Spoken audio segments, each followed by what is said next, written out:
Good afternoon, good evening, good morning.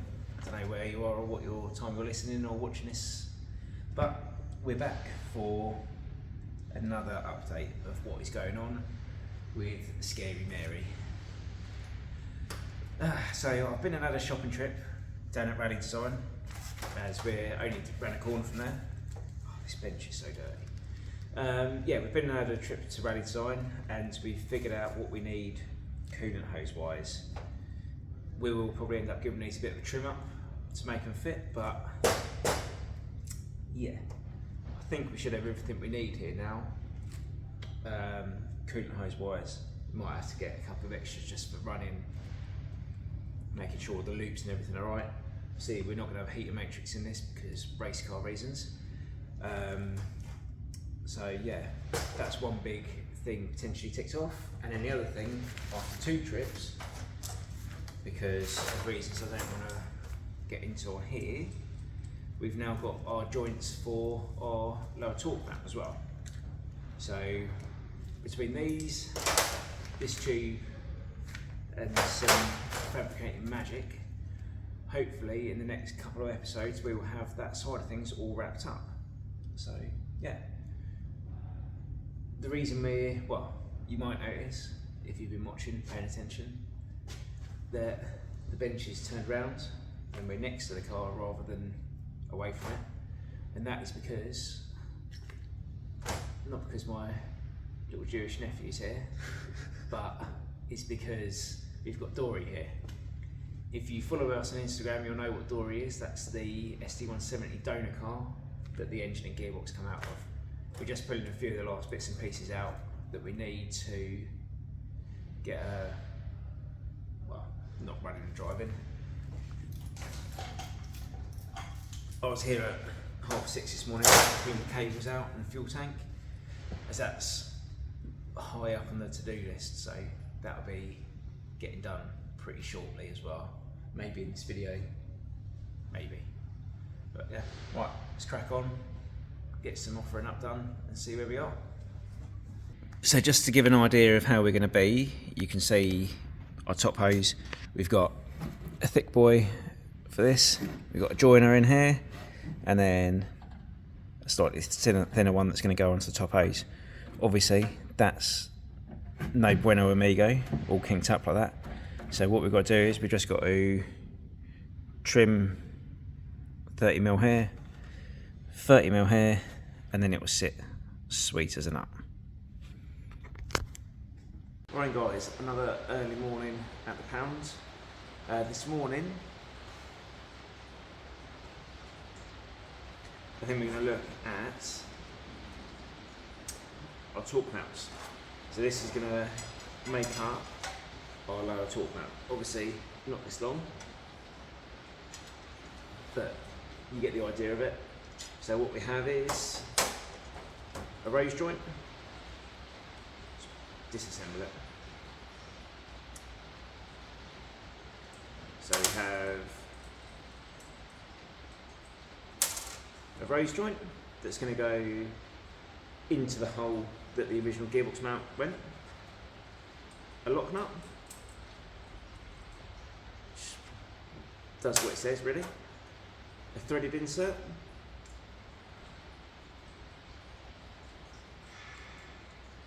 That the lock nut can go up against, and when they're tight, that prevents it from moving. And a bit of tube. And then the same on the other end. Basically, we've got to, I'm going to lay down on the floor in a second.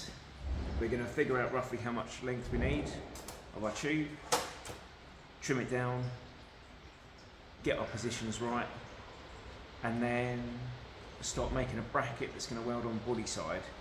Obviously we'll use the original space in the gearbox for our lower torque mount, but the engine side is going to need something making to make it fit. If you know Mark IIs, you'll know that they have a cradle type gearbox mount. So basically there's basically a cradle, say almost like that, that sits and it holds the gearbox. Whereas the Focuses, they have a bracket on the body, on the near side inner wing, and they have a bracket that goes onto the subframe. It's a subframe, yeah. So we need to replicate that in the Mark II. See, we haven't got a subframe to weld to, so we're just going to have to go straight off the body. If I can, I think I'm going to try and make it so it's a bolted on item, and we'll try and bolt onto the original cradle, so it's a semi-permanent thing. If anyone was to get this and then want to go back to a BC box for some reason. Yeah. Right. Let's lay down, I suppose. So early. And we'll get cracking.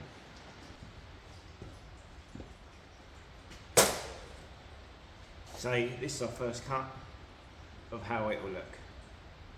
We're giving it a little chamfer on the edge so that I can get a bit of a nicer weld. It's really raining outside and somewhere is leaking. Hopefully it's not in here. I can definitely hear water. This is the first proper rain we've had since I've been in the unit. I'm still not sure. Anyway, we wonder where George gets his ADHD from.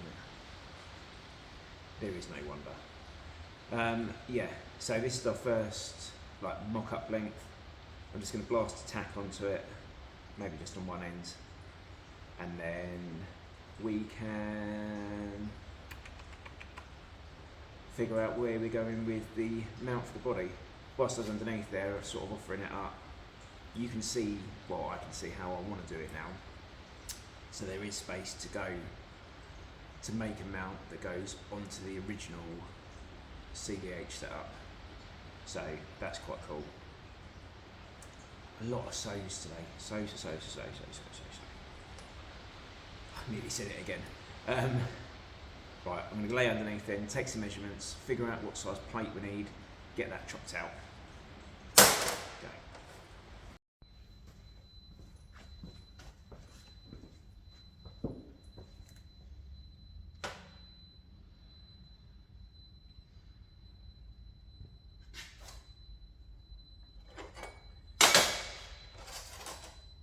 So another day, back on the lower torque mount for it.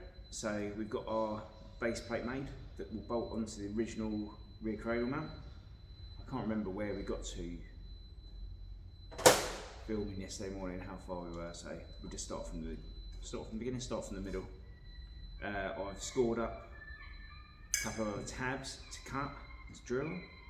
So the idea is that once they're trimmed, they will bolt onto the plate there, and then our torque mount can sort of go in the middle somewhere like that, and then onto the gearbox, and then this piece obviously bolts to the gearbox. No, that just bolts to the body, this end bolts to the gearbox.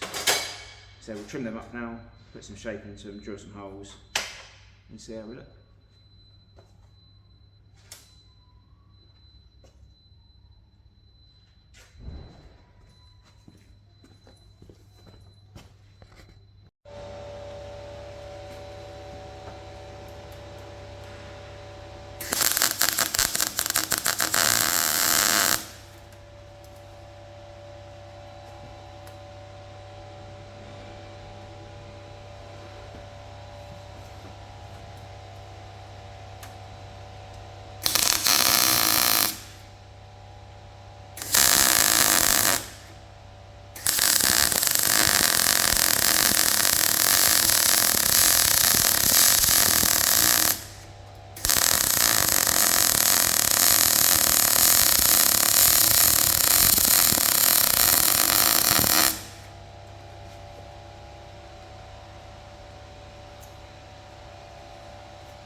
So just to finish off this week's video, you see we got our torque mount made and our bracket all finished, painted up. I'm not quite sure where I ended up filming wise with it, but yeah, this is how it's ended up. Bolts up to the car. I've cut up a couple of, well, it was a it was, what was it? It was a spare link tube. So if you buy adjustable anti-mobile links, it come with a few different lengths. So it was one that weren't needed, so we chopped it up just to see how it fit.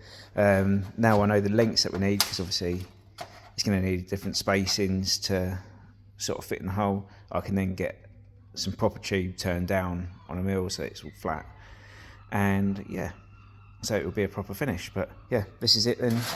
So this is our lower torque mount, all done, all finished, ready to go in the car. Well, ready-ish to go in the car.